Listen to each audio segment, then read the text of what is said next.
What I am calling the biggest upset that Alabama's faced since 1980 in Starkville when they lost 6-3 after coming off back-to-back national championships. I know they've lost to Louisiana Monroe. I know they've lost to some other teams along the way that were pretty big upsets. But LT and Brownie, never has there been a mismatch of talent on the field that Alabama has lost as one of the best teams in the country, to me, since all the way back in 1980 when Starkville, or Jackson, I think it was that day, Mississippi State beat Bama. Yeah, I don't remember that game. I remember the historical magnitude of that game. But to me, watching Alabama football for 40-plus years, this is the worst loss or most surprising loss, however you want to word it. And, Brown, I would say this, and I was just talking to Taylor and EG about this. Like, literally, if you had all black, all white uniforms, no numbers, no names, I would have been like, they were that physical. Kane Womack knew what was coming. They couldn't get them off the field. They were converting third downs when, all they're doing is trying to run the clock out. I mean, from the jump, I thought it was like an equally played game. So in other words, you're saying if this was an IROC race, you wouldn't know if it was Dale Earnhardt Jr. driving or Hut Strickland driving? I mean, honestly, did you guys see anything like, damn, those guys are more physical, those guys are faster? That's what makes this so amazing. You compared it to the Mississippi State loss in Jackson back in 1980. Jason in the MyBookie.ag chat room is like Memphis State in 1987 was a bad loss up in the Liberty Bowl. It was a bad loss. But how good was the 87 team? That's exactly. my point. That's the difference. And Alabama's talent compared to the others. I mean, they're bad losses. They were just beating Georgia 28-0. I know. Less than a week before they're down double digits to Vanderbilt. And that is what makes this so crazy is that Alabama was number one, and I watched that game, and that was not a fluke. No, you're right. Yeah. That was not a fluke. It wasn't like, Jalen Milroe just randomly threw 3 pick sixes, and you're like, when do you ever see that happen? There was a pick six in there. He threw for 310 yards. He threw for 310 yards. Yeah. That was not a fluke. That was Vanderbilt lining up and saying, we think we can be better than you. We don't have to trick you. They never trailed. They were 12 of 18 on third downs. I know.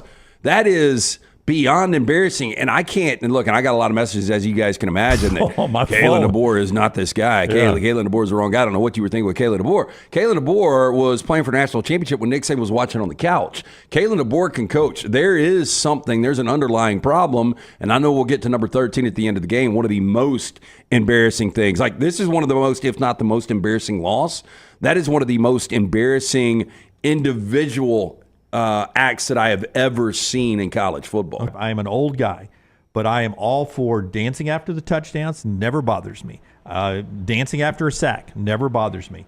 Doing this never bothers me after a first down. Okay. I don't. None of that bothers me. Right. What I don't understand is the constant crap talking when you never led and you're Alabama playing Vandy, and when you haven't done something good to celebrate by yourself or with your teammates. I don't understand getting people. I mean, there were so many in the face from the defense who were getting drug across the field all day long. They were in the face of Vandy players all day long, headbutting or just getting up and talking to them after an incomplete pass or a completion.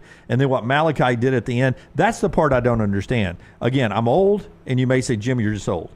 But I like all the other stuff. I like the dancing. I like anything celebrating after you've done something. It's when you haven't done something and you're getting into somebody else's face and you're behind the whole day. I didn't understand that, and that wasn't just at the end. That was all day long. It was like a bunch of Jermaine Burtons out there. It really was. Boy, I had not thought of that, but you're right, it was.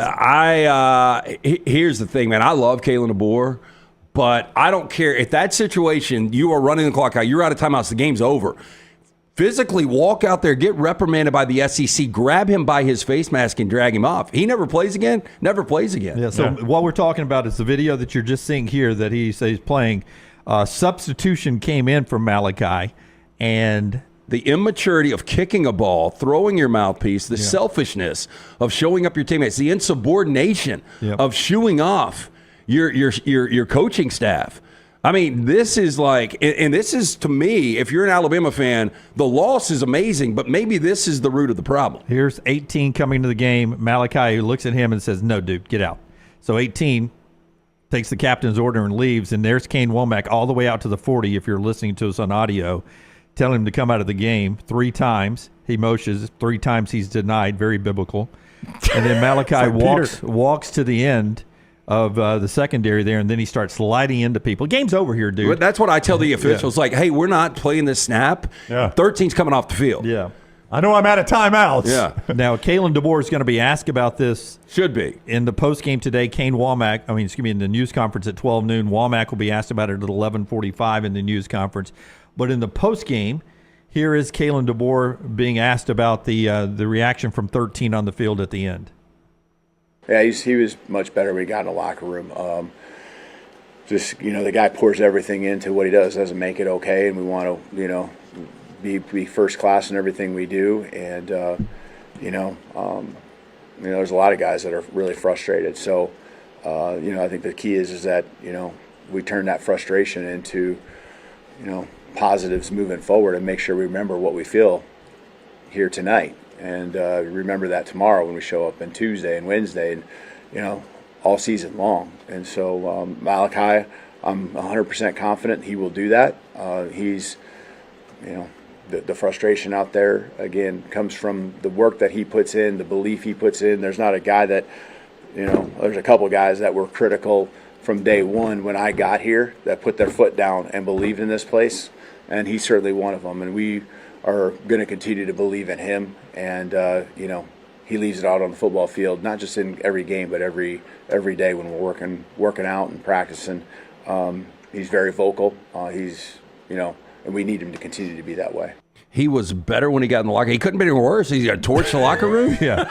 And let me go back and make one point real quick, Dunaway. Okay. If Ryan Williams doesn't score against Georgia, if they blow a 28-point lead and they follow it up with the Vanderbilt loss. Oh, my God. I mean, is he like... He might already be fired. Do they have pitchforks and torches? Yes, I mean, yeah. Well, you've been here long enough. I was telling EG out in the lobby, today, Sunday was the first day of Kalen DeBoer being the head coach of Alabama.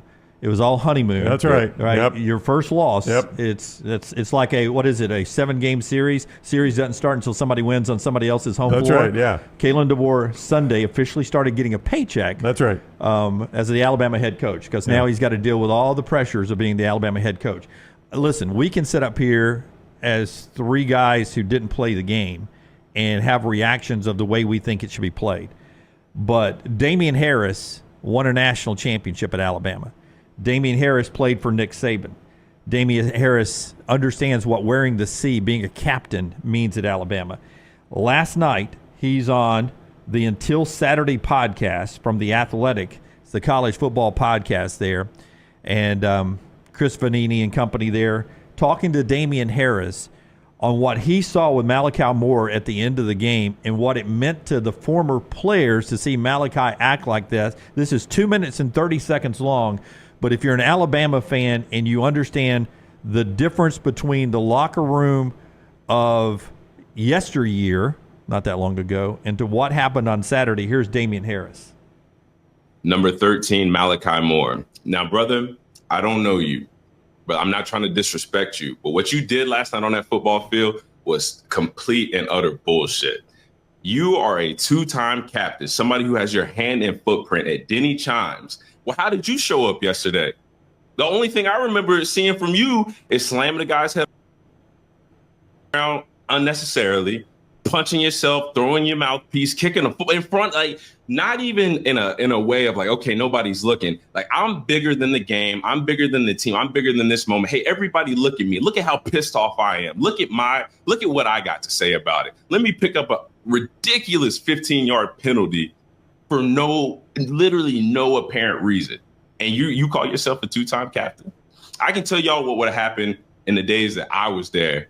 We would have tried to rip the C off of his jersey. We would have lit him up. From every coach, every player, Reuben Foster, Minka Fitzpatrick, Deron Payne, Jalen Hurts, Jerry Jeudy, everybody would have been on this dude's head. Like, what? Like, we don't do that. What's up with that? If we go out there and we get beat, we're going to handle all of our issues internally. But no guy is bigger and above this program. So you don't get to act like that. But I'm going to tell y'all exactly why he feels like he can't act like that. Is you go and you look at what Kalen DeBoer said in his post-game press conference about Malachi Moore.